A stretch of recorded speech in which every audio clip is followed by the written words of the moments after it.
राजस्थान के कोटा में बीते 2 दिनों में 2 छात्रों की मौत हुई है।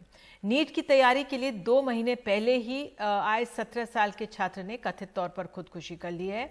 इस साल 2023 में इस तरह का ये 14वां मामला है। 2022 में 15 छात्रों ने अपनी जान ले ली थी। 2022 में कोटा में एक दिन में 3 छात्रों ने अपनी जान ली थी। 2017 में 10 छात्रों ने खुदकुशी की और 2018 में 12 ने अपनी जान ली। 2019 से 20 में कोविड के कारण छात्रों की तादाद भी कोटा में कम थी और ऐसे मामले भी कम थे। 2021 में कोचिंग की शुरुआत हुई और 9 ने अपनी जान ले ली।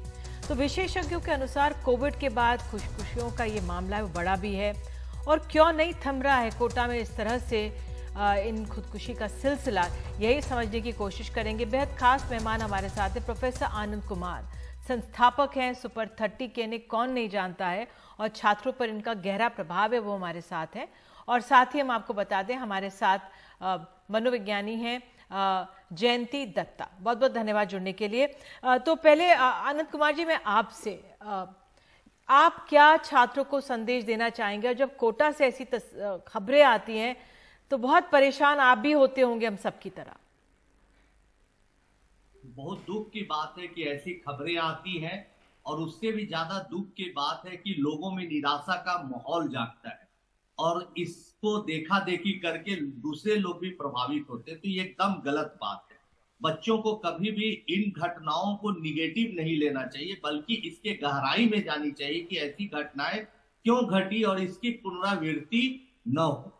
तो हम तमाम युवाओं को, छात्रों को ये संदेश देना चाहते हैं कि आप पॉजिटिव बने रहे और हमेशा याद रखें कि किसी इम्तिहान में नतीजे गड़बड़ आए तो घबराने की जरूरत नहीं है, क्योंकि किसी इम्तिहान में इतनी ताकत नहीं है कि आपके वो भविष्य की गवाही दे सके। इसलिए तुरंत क्षणिक कोई डिसीजन न ले, सोच समझकर जीवन में आगे बढ़े, संयम रखें। बिल्कुल संयम रखें। अब ये छात्र तो 2 महीने पहले ही आए थे जिन्होंने अपनी जान ली है, छोटी सी उम्र में, शायद पहली बार माता पिता के बिना भी रहते हैं। तो ऐसे में अगर मैं आपसे जानना चाहूँ मैम कि जयंती जी, कि आपको क्या लगता है बच्चों पे एक तो पढ़ाई का प्रेशर, अपने माता पिता से पहली बार दूर रहने का प्रेशर, फिर कंपटीशन भी इतना बहुत भारी पड़ जाता होगा बच्चों पर? देखिए, अगर हम इसकी साइकोडायनामिक्स में जाएं, ये पहली मर्तबा बच्चे मोस्टली जो हैं अलग थलग हो जाते हैं परिवार वालों से, लेकिन परिवार वालों का इतना प्रेशर रहता है। कुछ साल पहले किसी पब्लिक गैदरिंग में मैं किसी और मुद्दे पे बात करने के लिए बुलाई गई थी, लेकिन उनमें से एक बच्चा आया मेरे पास और उसने बोला, ये मैं कोटे से हूँ और कोटा में मैं इस तरह से तैयारी कर रहा हूँ और मैम मेरे पेरेंट्स ने, मेरे फादर ने जमीन जो है गिरवी रख दी है। मैं घर का बड़ा लड़का हूँ, मुझे ये तीसरा मौका मिल रहा है, मुझे ये हासिल करना ही होगा, नहीं तो मैं वापस कैसे जाऊंगा। आप निधि जी देखिए, एक तो बच्चे की अपनी प्रेशर और इतना इनएक्सपीरियंस्ड बच्चा इस हालात में पहुंचता है कि उसको पीयर सपोर्ट भी नहीं मिल पाता है, क्योंकि पीयर्स में जो है ये उम्र ऐसी है, पीयर की अहमियत बहुत होती है और पीयर सपोर्ट यहाँ पे ऐसे माहौल में नहीं मिल पाता क्योंकि एक दूसरे से कंपटीशन में होते हैं। बिल्कुल, ये आपने बहुत अहम बात बोली कि पीयर प्रेशर भी रहता है, घर का भी प्रेशर रहता है। प्रोफेसर आनंद कुमार, क्या आप इसका हल देखते हैं? क्या आप सुझाव देना चाहेंगे माता पिता को, जो कोचिंग सेंटर्स चल रहे हैं उनको? बच्चे तो सुन ही रहे होंगे आपको। जयंती जी ने बहुत अच्छी बात बोली है। दरअसल में माता पिता की भी कम गलती नहीं होती है।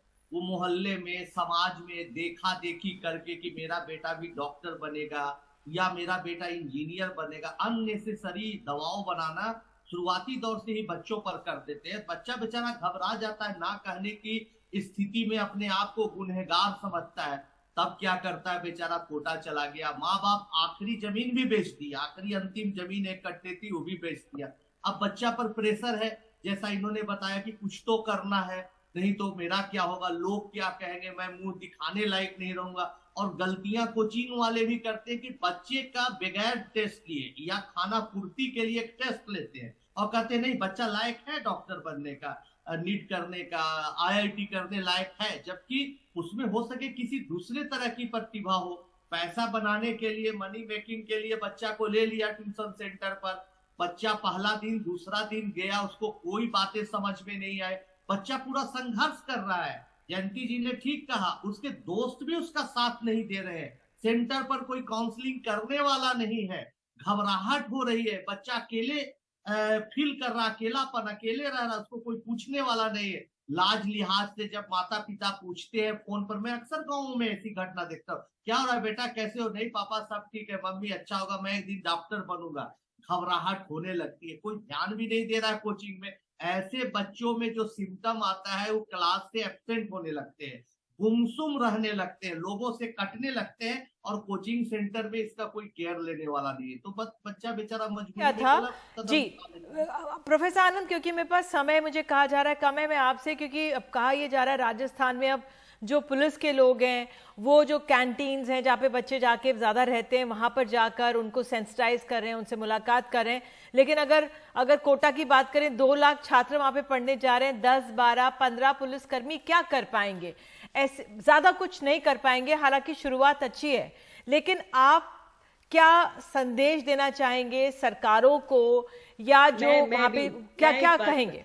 पहले मैं प्रोफेसर आनंद कुमार को संक्षेप में सुन लूं, फिर मैं आपके पास आऊंगी। जी जी जी, हम संक्षेप में बताना चाहें, सरकार को ये संदेश देना चाहते हैं कि कोचिंग पर पैनी निगाह रखे, उनका मापदंड फिक्स करे कि उसी बच्चे को ले जिसमें इस तरह का टैलेंट है, सक्षम है। दूसरी बात, एक बड़ा काउंसलिंग सेंटर खोले, कई मनोवैज्ञानिकों को रखें हॉस्पिटल की तरह की, जिसको जब भी इच्छा है वहां जाके अपनी समस्या को बोल पाए, और वो इतने फ्रेंडली डॉक्टर्स हो, चिकित्सक हो, सलाहकार हो, कि उनको लगे कि मेरे माता पिता से बढ़कर हैं, अच्छे दोस्त हैं। ये 2 कदम तो तुरंत उठाने चाहिए। बिल्कुल, ये मैंडेटरी कर देना चाहिए कोचिंग सेंटर के लिए। जी जयंती जी, संक्षेप में आपने मैं अपने प्रोग्राम में जितने बच्चे सुन रहे हैं, मैं ये बताना चाहूंगी, डॉक्टरी या इंजीनियरिंग सिर्फ ये 2 राह नहीं है आपको ऊंचाइयों तक पहुंचने के लिए।